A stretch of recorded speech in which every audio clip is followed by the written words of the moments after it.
बिस्मिल्लाहिर्रहमानिर्रहीम, अस्सलाम वालेकुम। व्हाट इज़ एलएलएम की सीरीज़ के सेशन नंबर 28 के अंदर मैं आपको खुशामदीद कहता हूँ। पिछले सेशन में हमने रीजनिंग को एक्सप्लोर कर लिया था। चेन ऑफ थॉट और ट्री ऑफ थॉट दोनों को हमने यूज़ कर लिया था और इससे हमारे जनरेटिव मॉडल की आउटपुट काफ़ी इम्प्रूव हो गई थी। आज के सेशन के अंदर इंशाल्लाह हम आउटपुट वेरिफिकेशन को कवर करेंगे। जब हमारे जनरेटिव मॉडल की आउटपुट इम्प्रूव हो जाती है और हम उसको मुख्तलिफ सिस्टम्स या एप्लीकेशंस के अंदर इस्तेमाल करते हैं, तो लाजमी तौर पर आखिर में उन्होंने प्रोडक्शन एनवायरनमेंट के अंदर काम करना है। और जब हमारी एप्लीकेशंस प्रोडक्शन एनवायरनमेंट के अंदर काम करती हैं, तो उस वक्त बहुत ज़रूरी होता है कि हम जनरेटिव मॉडल की आउटपुट को वेरीफाई करें कि जनरेटिव मॉडल जो आउटपुट दे रहा है क्या वो ठीक भी है।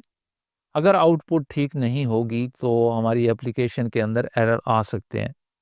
तो इससे बचने के लिए ज़रूरी है कि हम अपने जनरेटिव मॉडल की आउटपुट को वेरीफाई करें और उसको कंट्रोल करें ताकि जनरेटिव मॉडल हमारी मर्ज़ी के मुताबिक आउटपुट दे। आउटपुट को वेरीफाई करने की जो सबसे पहली वजह है वो ये है कि ज़्यादातर जनरेटिव मॉडल जो आउटपुट देते हैं वो किसी स्पेसिफिक स्ट्रक्चर के मुताबिक नहीं होती। यानी फ्री फॉर्म टेक्स्ट होता है जिसके ज़रिए जनरेटिव मॉडल आउटपुट जनरेट करता है या हमारे क्वेश्चन का आंसर करता है। लेकिन जब हम ये आउटपुट मुख्तलिफ एप्लीकेशंस के अंदर इस्तेमाल करते हैं, तो एप्लीकेशंस को आम तौर पर डाटा एक स्ट्रक्चर के अंदर चाहिए होता है।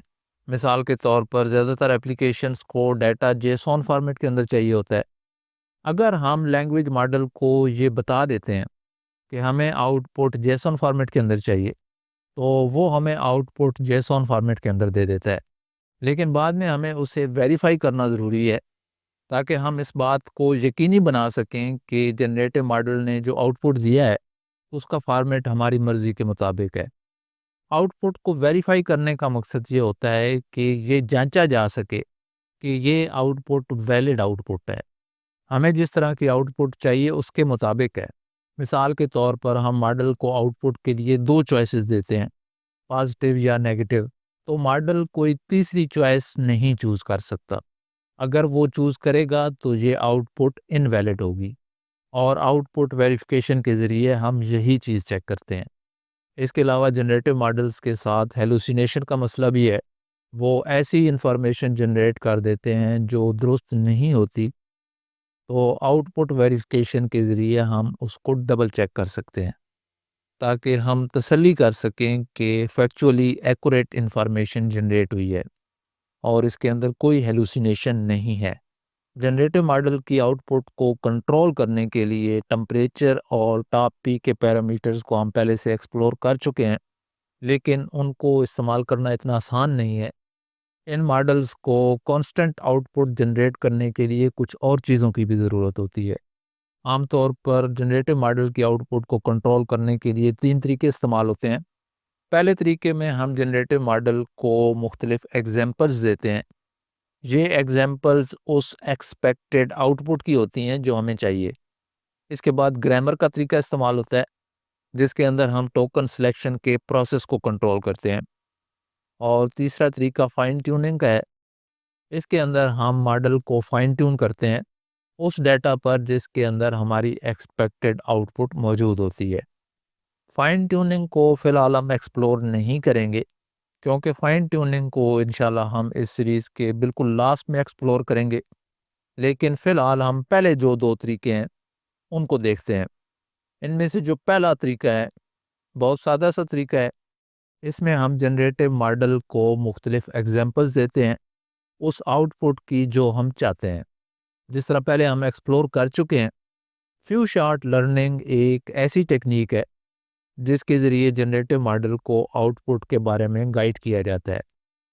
इसी तरीके को जनरलाइज किया जा सकता है ताकि वो मॉडल को आउटपुट के स्ट्रक्चर के बारे में भी गाइड कर सके। मिसाल के तौर पर हम एक आरपीजी गेम के लिए कैरेक्टर प्रोफाइल क्रिएट करवाना चाहते हैं। हम इसको शुरू करेंगे बगैर एग्जांपल्स के। अब इस प्रॉम्प्ट के अंदर हमने मॉडल को ये भी बताया है कि हमें आउटपुट जेसॉन फॉर्मेट के अंदर चाहिए, लेकिन हमने एग्जांपल नहीं दी है। तो यहाँ पर जो आउटपुट मॉडल ने जनरेट की है ये एक वैलिड जेसॉन नहीं है। کیونکہ یہاں لاسٹ میں ماڈل نے ٹوکن جنریشن سٹاپ کر دی ہے۔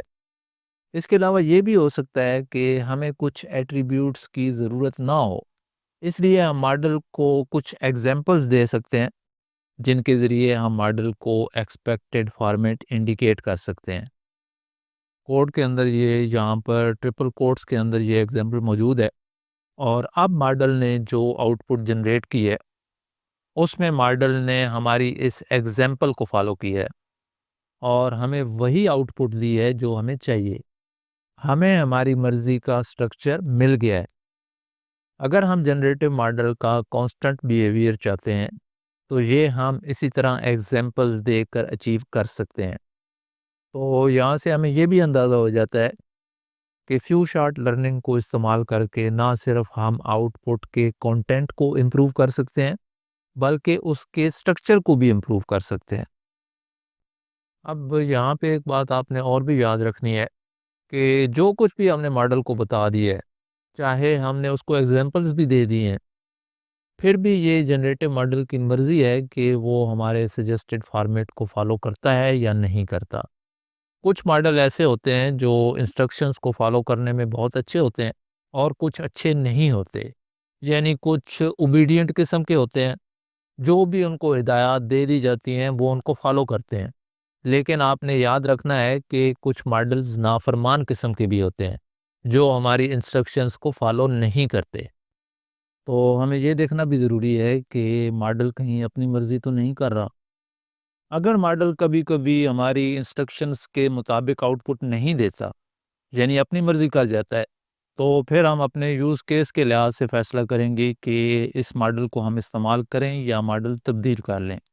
دوسرا طریقہ گرامر کا ہے، اس کو کانسٹرینٹ سیمپلنگ بھی کہا جاتا ہے۔